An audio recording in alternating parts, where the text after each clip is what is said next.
Sorry to drop in on you so suddenly, Doc. I was aiming for reception to schedule an appointment. You got a moment to chat since I'm here? I suppose. Might as well make that happen now so you don't have a reason to crash through my roof again. So, Mr. ComicSans, tell me what's on your mind. Well, I've noticed a lot of couples coming in and out of your office, and it's kind of made me think a lot about my love life. And suffice to say, it is depressing. Just a series of crushes. I stopped counting at the 50th rejection, or rather, let's just be friends. I see. May I ask what sort of conversations you've had with these crushes before the point of let's just be friends? Well, more often than not, I'm friends with them before I get a crush on them. But sometimes the crush begins before I talk to them. So I guess the conversations I tend to have with them are about random things. Movies, TV shows, YouTube, stuff like that. It always is quite friendly, not really showing more than that. But I'm not the best judge of that. Very well. And what do you suppose your expectations would be if a relationship did spring to life with any of these crushes? That is an interesting question. I guess I really never thought that far ahead. Alrighty. Perhaps we should be focusing more on how you see yourself then. What kind of person are you striving to be? How are you working towards those goals?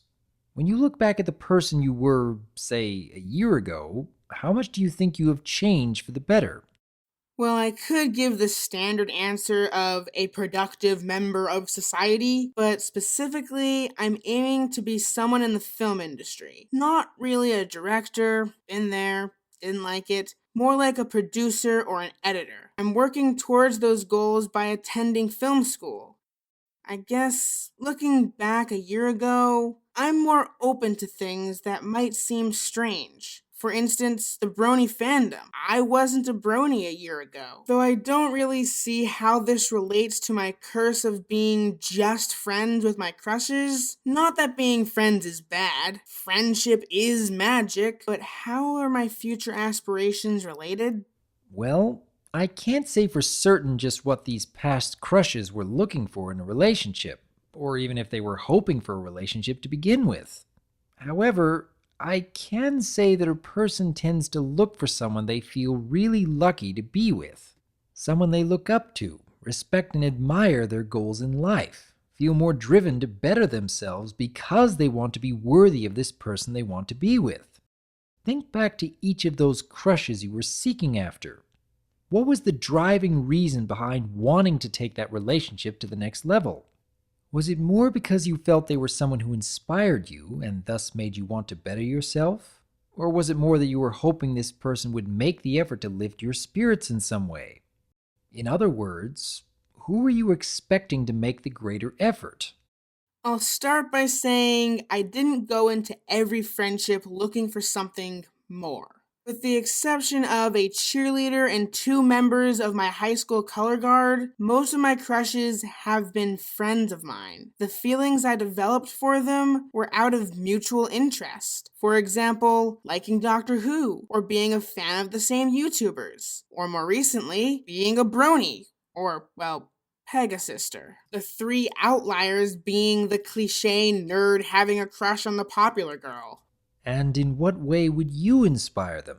In what way would any of them look up to you, respect and admire the goals you are striving for, feel lucky to have you as a close friend? Well, Doc, most of these crushes were in high school. Future aspirations weren't on the forefront of our minds, though many of my friends who I had a crush on inspired me to be more creative because they were musically or artistically talented. I was the filmmaker. Well, for the latter half of high school, anyways. So I guess I would inspire them to act in a terribly put together web series, or a cheesy music video, or just be random in a daily vlog I used to do. And probably having a lot of fun with them throughout the process. Well, yes, most of the time. I was a bit of a dictator for some parts of a web series about Bigfoot that we did, but mostly it was fun and we were laughing the whole time. And I suppose you were learning more about them during all those projects you did together? Yeah, some of these feelings may have even evolved from these amateur films. And you're worried about how none of these crushes seem to develop those same feelings even with the same activities.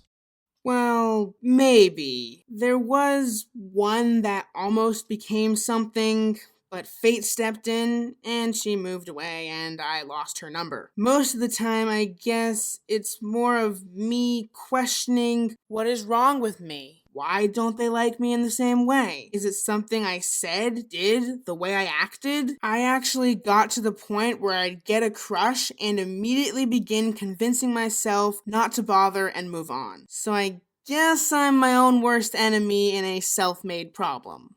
This sort of thing happens to a lot of people, and I suppose it never gets any easier trying to find the right answers. We all want to feel as though we matter to someone else. And when our efforts don't seem to be enough in the eyes of that someone else, we start to question whether that will ever change. But there is something I want to emphasize here. Even if we cannot make the difference for ourselves as easily as we'd like, finding a lasting solution to that feeling of loneliness, we can still put aside our own needs for the sake of someone else. I realize that it can feel awkward, stressful, and even discouraging when we try to reach out. But I can tell you from personal experience that most everyone feels lonely every now and again. And even if our accomplishments aren't enough to receive that same effort from someone else, you are still making a positive difference by making that someone else feel as though they matter. You start building a habit of giving of your time, your talents, and even your own needs. And after a while, you can even start to feel that you didn't need to focus as much on your own loneliness as you did before. You start becoming that person who is willing to help just for the sake of helping, which in turn can actually help lead someone to seek you out rather than just the other way around. I realize that this may be very hard for some people to hear, and I don't want anyone to think that these methods are easy to work towards. But when you focus less on yourself and more on improving the world around you, that does far more to earn that respect and admiration you crave than anything else I could recommend. Does that make sense, Mr. ComicSans? Yeah, it does. I guess I should be happy to just have amazing friends to care about and support, and have them care about and support me in a completely platonic way. I guess I'll try to be less depressed next time I see one of the adorably romantic Banalysis ships. There is reason to hope, if you are willing to keep overcoming that daily struggle of putting aside your own needs. Shall we continue on this next week? Yeah, I'll call next time to schedule an appointment. Glad to hear it. Take care, Mr. ComicSans, and I wish you best of luck in your future endeavors.